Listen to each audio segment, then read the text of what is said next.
Hey everybody, it is your doctor recommended dose of nerdiness, aka your nerd today.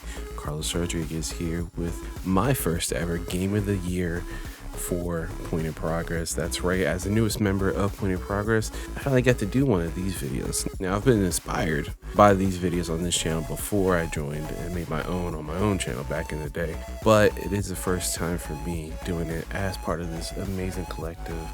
So without further ado, let's get right into it. Retrospectively, Final Fantasy V has the unfortunate title of being the forgotten middle child. Between not only two of the best entries in this beloved franchise, but two of the greatest RPGs of all time. While true, that game doesn't come close to hitting the highs and lows of those two lofty games, it still has a lot of heart, an amazing cast of characters, and some damn funny moments that we don't usually see in a Final Fantasy game. That helps Bartz and the rest of the crew get on this list at number 5. DLC listed in the Game of the Year category? Say it isn't so. All jokes aside, in 2023, I didn't think we'd get more God of War so soon after the release of Ragnarok. But Sony Santa Monica surprised us with a story-heavy roguelike love letter to not only the previous entries of the God of War franchise, but an emotional closure and story of self-reflection that harkened to Kratos' early days as the Greek God of War. We got to see the final pieces of this new Kratos be put together as he opens himself to finally becoming the god he was always meant to be. Ninja Theory is one of my favorite studios in the most recent years, whether it be their version of Journey to the West in Enslaved or their take on Dante and Virgil in DMC, Devil May Cry. I love their unique vision for gaming. When Hellblade was announced all those years ago, I was pumped to see what they would do next. But, as Dr. Ian Malcolm said, life finds a way.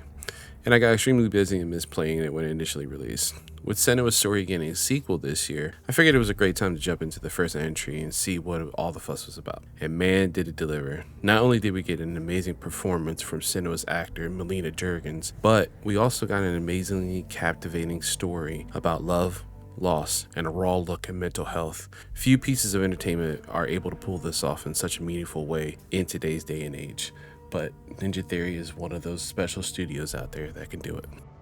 When Point of Progress offered me a place within this amazing group, I was asked if I had any streaming series ideas. The first thing that popped into my head was based on our most popular piece of content that we had on the channel, everyone's live reaction to Alan Wake 2's performance from the 2023 Game Awards. The other was that I had heard so many good things from the geniuses behind Remedy Games, but never did more than a chapter here or there in their titles. Mind you, I own every one of their games, excluding the Max Payne series, so now felt like the right time to see what all the fuss was about. Now, I understand. Sam Lake and the creators behind Remedy knocked it out of the park with this first entry, and what we are calling here in PiP, the Remedy-verse of games. The aesthetic and feel of the game harken back to finishing a good Stephen King novel and throwing on an episode of Twin Peaks or X-Files. Seeing this distressed writer get trapped by the dark presence, seemingly hell-bent on escaping into our reality while also trying to simply save his wife, made for an enjoyable game. While you can feel some of the 2010 mechanics today, even in its remastered form, it still has a well-crafted story that earns its cult-like status, and I can't wait to continue my descent into the Remedyverse in our streaming series. It's not a loop, it's a spiral. Now, before we get into number 1, let's give a shout out to 2 honorable mentions. It's 2024 and I have 2 Dreamcast games listed on my Game of the Year honorable mentions.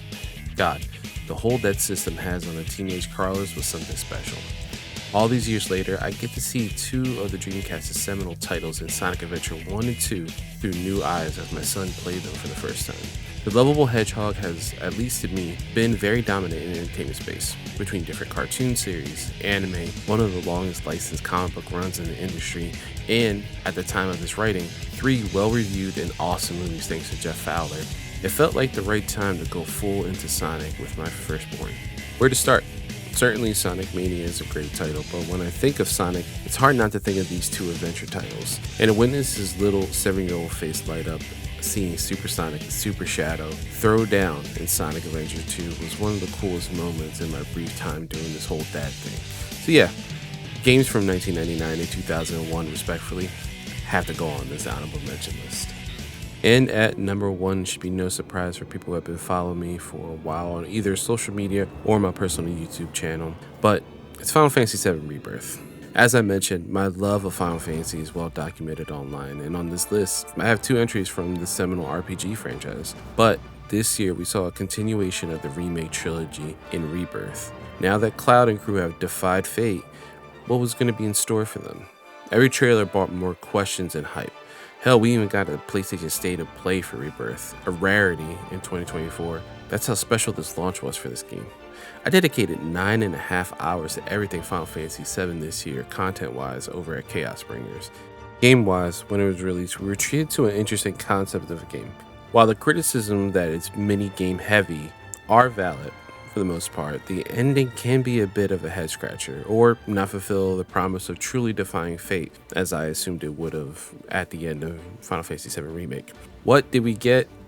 Well, it was an enjoyable entry that allowed us to spend more time with one of Final Fantasy's best group of characters and possible hints on what could be on the horizon for Cloud and crew in the final game.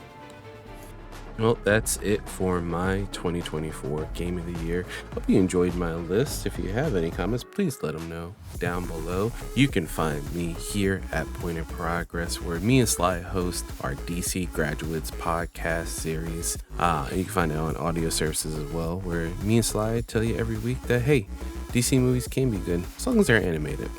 You can also find me here in my streaming series. It's not a loop, it's a spiral. As we go through the Remedy-verse of games, as you heard in Entry 2, we are making our way through them slowly but surely. We are going on to Quantum Break after Game of the Year is done and American Nightmare. But the cool thing about Game of the Year that I wanted to take a moment for is, this is a fun moment to reflect on what was 2024, whether it be the real life stuff that you went through, but video games give us like a special look into what's going on in our brain. What are we feeling? What are our thoughts, and what got us through the year? I wanted to shout out Final Fantasy VII specifically. I did mention it as my number 1, but it got me through some really hard times, and Final Fantasy's always been a special title that's always been there for me. I'm glad I can share this with the whole world through Point in Progress, and I want to shout out Mario, who's editing this currently. Hey man, you're doing a good job. Hopefully my edit of our videos is as good as yours, even though you are amazing at this. But yeah, I just want to shout out the rest of my hosts over at Point in Progress for allowing me to join this year and make me feel like I was always here from day one anyway. I feel like a true part of the family here, so it's really nice to have that warm welcome feeling. But look on the horizon for some more stuff from us during the week of Game of the Year, and until next time, I'll see you on the horizon.